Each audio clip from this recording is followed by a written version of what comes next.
beanie on, so you should be able to hear the difference between having 3 beanies on. I've got no blue tack on the speakers, so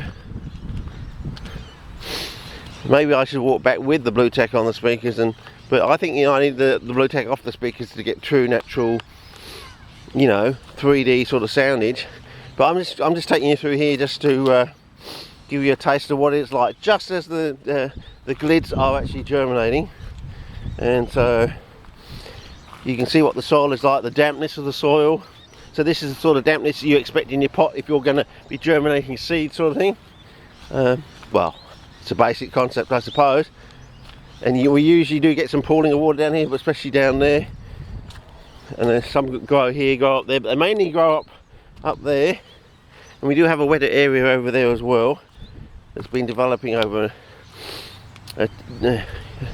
well, probably 15 years by now, I suppose. But yeah, but the basic concept is they always seem to grow where they grow. They always seem to grow, so you can always guarantee if you come here you'll find some GLIDs.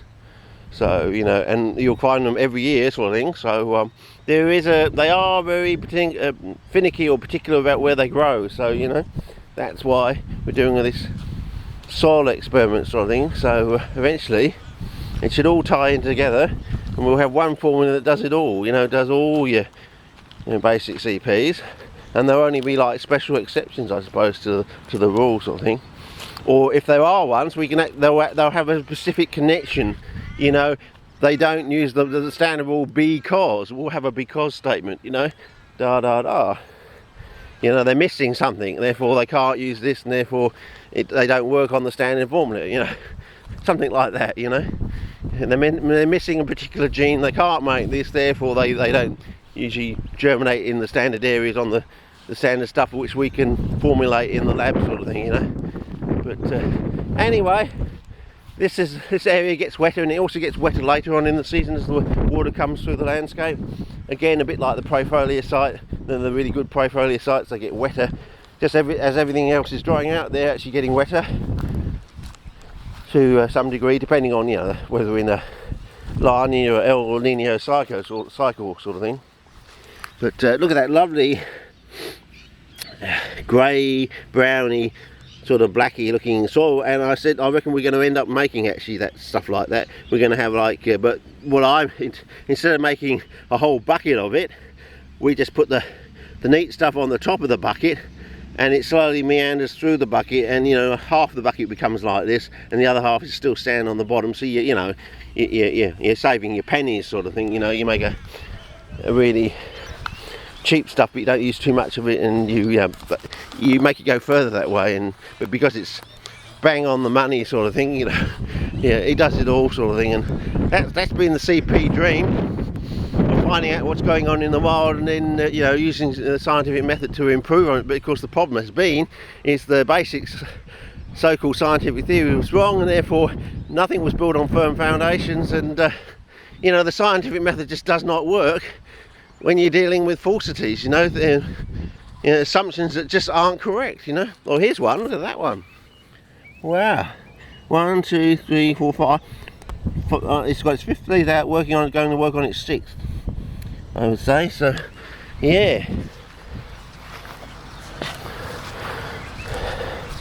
And then it's a really sort of greeny one, you know, and others have got colours on them, you see. So, what is that genetic, or is it where they particularly grow in the soil? But you know, if all of my ones that germinate in the special pots all come up really colourful, and even more colourful than they do out here, well, we know we'll be able to work back from what's in the formula. It's this is why they're so colourful. That's why we're making them more colourful than they are in the wild. You know, slowly we can start ticking all the boxes again, but back the other way, out into the, oh, here we go, here comes the windage. So if that's making, you can see that tree blowing around. So now if we got windage on the camera now, and I can see that tree blowing like that, in future if I see a tree blowing like that, I'll know that I'm going to get this sort of sound on the camera, and whether or not I need to use this. So yeah, as I say, I'm getting ready for, you know, end of life sort of journey to Western Australia, I think. So you know, one grand do it all sort of trip shove it all on YouTube, and you know, you can all watch it after I'm gone, sort of thing. You know, you can watch it over and over again and get a few tips and tricks and things like that, you know, along the way, and you know, start doing your own stuff. But hopefully by the time it all goes up, the CP syndrome or puzzle would have been solved. Well, I think we've basically, I think I have basically sort of solved it. I know what it is now. I'm just sort of, as I said, all the boxes are starting to be, you know, ticking a box. I found out what that difference in the one part was, you know, so I'm starting to go back and reverse engineer the formula, and you know, it's starting to go really rapidly towards the end of the journey now. As you would expect, that's what the scientific methods is supposed to do, but it can only do it when you got firm, you know, really solid foundations, you know. Yeah, they're not going to grow in this because, and you've got some because statements, you know, because you actually know something, you actually understand how the ecology really works, you know. And it's all built on this basic thing that you didn't know about certain elements out there in the wild. You didn't know this because they never taught that at school. Interesting. Anyway, this is enough of a gas bag. I don't think it's a brand, it's more a gas bag today. Anyway, let's put the beanie on and see if it cuts out any windage that I'm getting on the way back, sort of thing.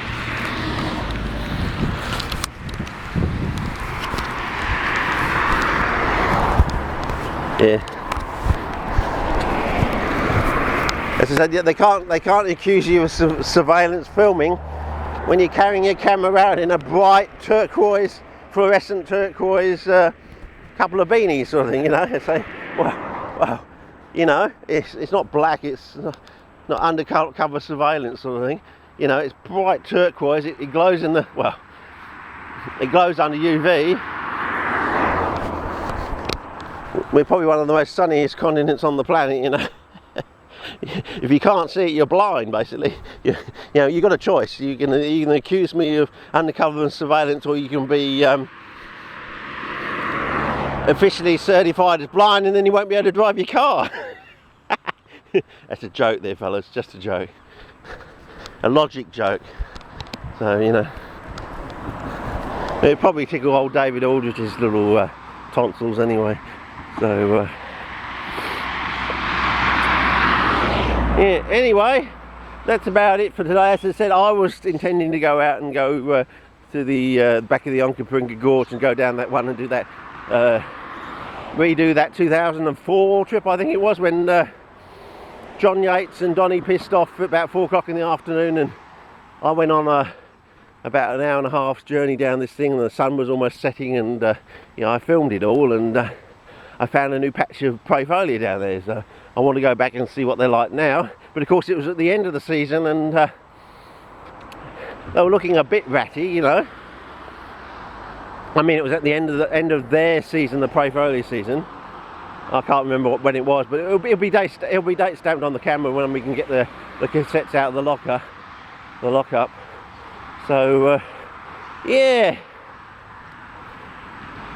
So if I get cyanophyta in some of these containers in about 3 days, well, I'll be really happy. And if it goes to the same sort of thickness as the ones outside, well, I think basically it's telling me we've cracked what the puzzle is, and now I know I can tweak it all, because I know, if I know what the puzzle is, you know, it's basically, once you've got a border of a puzzle, it gets a lot easier once you've got the border. And once you've got the border, you can start to say, oh, I know what the face of this puzzle looks like. It's going to be a scene of this sort of thing, you know. But until you've got the border, you say you've got an old puzzle box and the front cover's been peeled away or something, it's an old box. You don't really know what the picture's going to be. But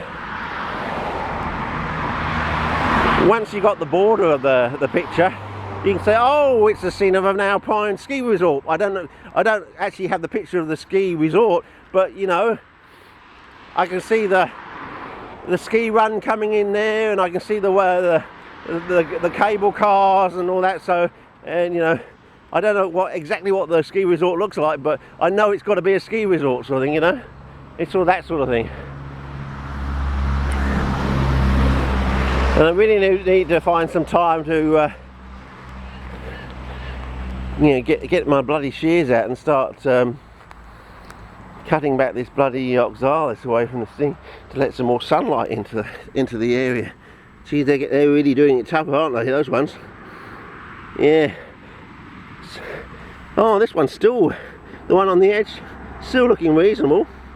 Yeah, still looking reasonable. I definitely do need to cut this grass away. Otherwise, yeah.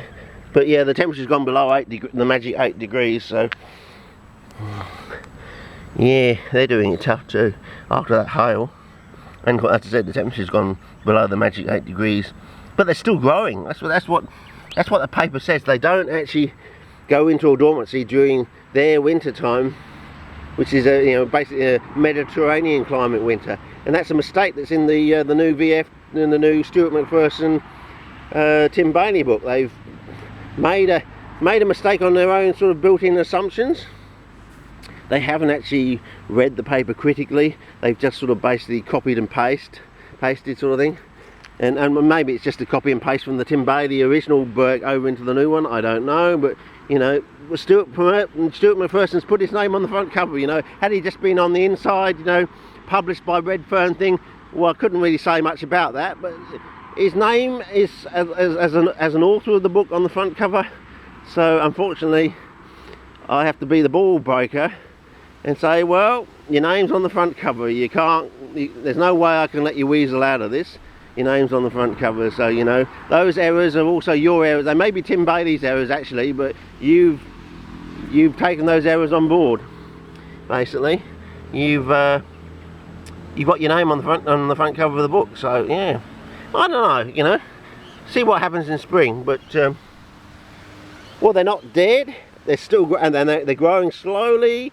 I don't know. As I said, I think we're going to get much better formulation, and I'll be whacking something over there or over there or somewhere over here, and it will be like the bee's knees. I think once, if I get cyanified in those pots in a few days and it gets really lush and thick, then I basically know what the answer is, and I can just do it, and I'll just slap something down here, and I reckon we'll go from that to something really amazing wherever I put it down, sort of thing. So yeah, we may get a bit of joy out of that one, but I reckon what we put here or there or somewhere else, yeah, I think it'll be the bee's knees. And you know, if I get any Bernarda germinations or something, I'll whack one in, and we'll see.